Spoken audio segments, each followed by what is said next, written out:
जुनैद की दुआ की जो आप ये आफात में जो गिरफ्तार हुए, आपको जो दार पे चढ़ाया गया है, उसकी वजह हज़रत जुनैद रदी अल्लाह ताला अन्हु की दुआओं की वजह से इन पर ये आफतें आई हैं। वो कैसे हुई? बिस्मिल्लाहिर्रहमानिर्रहीम। अल्लाहुम्मा सल्लि व सल्लिम अला सय्यिदिना मुहम्मदिन व अला आलि सय्यिदिना मुहम्मदिन कमा तुहिब्बु व तर्दा बिन तुसल्ली अलैहि सल्लल्लाहु तआला अलैहि वसल्लम।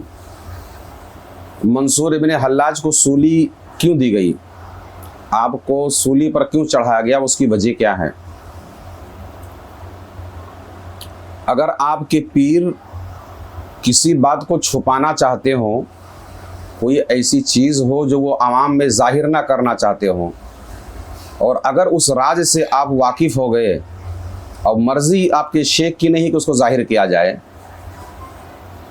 तो चाहे आपका सर भी चला जाए मगर उस राज को आप ज़ाहिर ना करें। मंसूर इब्न हल्लाज रदी अल्लाह ताला अन्हु को जो सूली पे चढ़ाया गया है, उसकी वजह ये थी कि आपने अपने पीर उस्ताद के राज को फाश कर दिया था। बात समझ में आई? जानते हो मंसूर पर यह आफत क्यों आई? उसकी वजह क्या थी? तो उसकी वजह यह है कि आपके उस्ताद वो राज जो अवाम से छुपाना चाहते थे, मंसूर इब्न हल्लाज रदी अल्लाह ताला अन्हु ने उसको जाहिर कर दिया।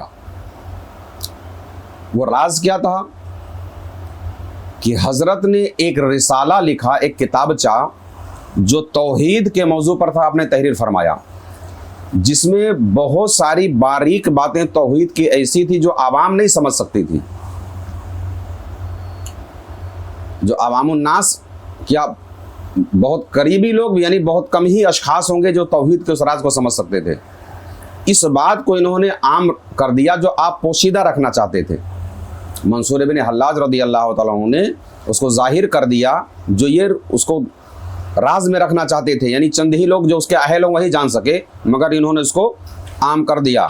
यानी वो किताब जो आपके हाथ में आ गया और आपने अवामुन्नास के अंदर उसको शो कर दिया। इस वजह से फिर अवाम के अंदर जो रिएक्शन हुआ, अवाम ने उस बात को रद्द किया और आपसे सब मुतनफिर हो गए। यानी अवाम जो है आपके पीर के ताल्लुक से बिल्कुल बज़न हो गई। ये ऐसा कैसे कह सकते हैं भाई? क्योंकि बात वो थी अहम, अवाम की बात नहीं थी, वो बात थी ख़ास लोगों की जो अवाम के अंदर इन्होंने शो कर दिया। तो उस्ताद ने हजरत मंसूर से नाराज़ हो गए। आपके उस्ताद बिल्कुल बहुत सख्त नाराज़ हुए और कहा, इलाही किसी को इस पर मुसल्लत कर दे। आपने कहा, या अल्लाह किसी को तो इस पर मुसल्लत कर दे जो इसके हाथ पैर काट के इसको सूली पे लटकाए। यानी इसने राज जाहिर कर दिया ना, जो राज होना रखना चाहिए था। तो आपने कह दिया कि अल्लाह इस पर किसी को मुसल्लत फरमा दे जो इसके हाथ पैर काटे, इसको सूली पे लटका दे। जिसने वहदत का राज जाहिर कर दिया, इसकी सजा तरीकत में सूली ही है।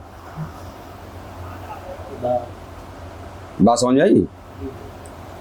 जिसने वहदत के राज को फाश किया, उसकी सजा सिर्फ तरीकत में सूली ही है, जो मंसूर इब्न हल्लाज से जाहिर हो गई। अनल हक, यही बात रही ना। मखदूम अशरफ जहांगीर सिमनानी रदी अल्लाह ताला फरमाते हैं कि हमारे पीरो मुर्शिद सरकार अलाउल हक पंडवी गंजे नबात रदी अल्लाह ताला अन्हु फरमाते थे कि हजरत मंसूर रदी अल्लाह ताला अन्हु पर हजरत जुनैद की दुआ की वजह से आप पर आफतें आई हैं। हजरत जुनैद की दुआ की जो आप ये आफात में जो गिरफ्तार हुए, आपको जो दार पे चढ़ाया गया है, उसकी वजह हजरत जुनैद रदी अल्लाह ताला अन्हु की दुआओं की वजह से इन पर ये आफतें आई हैं। वो कैसे हुई?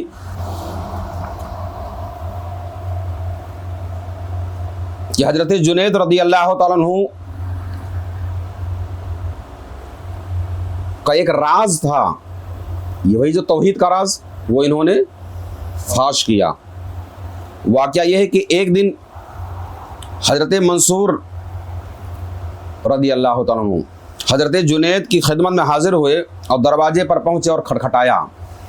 एक तो वो हुआ और जाहिर यहाँ से शुरू हो गई। तो अंदर से हजरत जुनैद ने आवाज़ दी, कौन है? आपने आवाज़ दिया कि भाई कौन है? तो हजरत मंसूर ने कहा, हक। कौन है? हक है।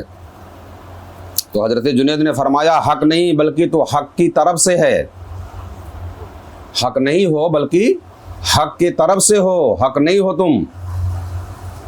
और मज़ीद फरमाया कि मंसूर अब वो कौन सी लकड़ी होगी जो तेरे खून से सुर्ख होगी।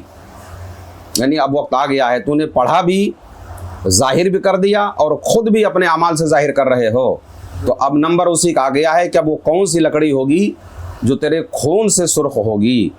तो इस चीज़ को याद रखने की चीज़ है कि मंसूर इब्न हल्लाज जैसे आरिफ बिल्लाह से मारिफत का एक राज अफशा हुआ जो आपके मशाइखिन या आपके शेख नहीं चाहते थे, तो ये सज़ा आपको दी गई दुनिया के अंदर।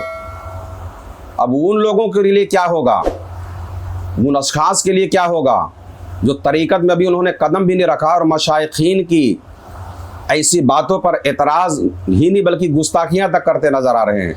अल्लाह तबारक व तआला इन तमाम तरह के राज को राज रखने की तौफीक अता फरमाए जो मशाइखीन ज़ाहिर ना करना चाहते हों। आमीन फुम्मा आमीन बिरहमतिक या रहमान राहिमीन। अगर आप भी कुछ रूहानी खिदमत करना चाहते हैं तो इस चैनल को सब्सक्राइब करें और इसका लिंक भी शेयर करें।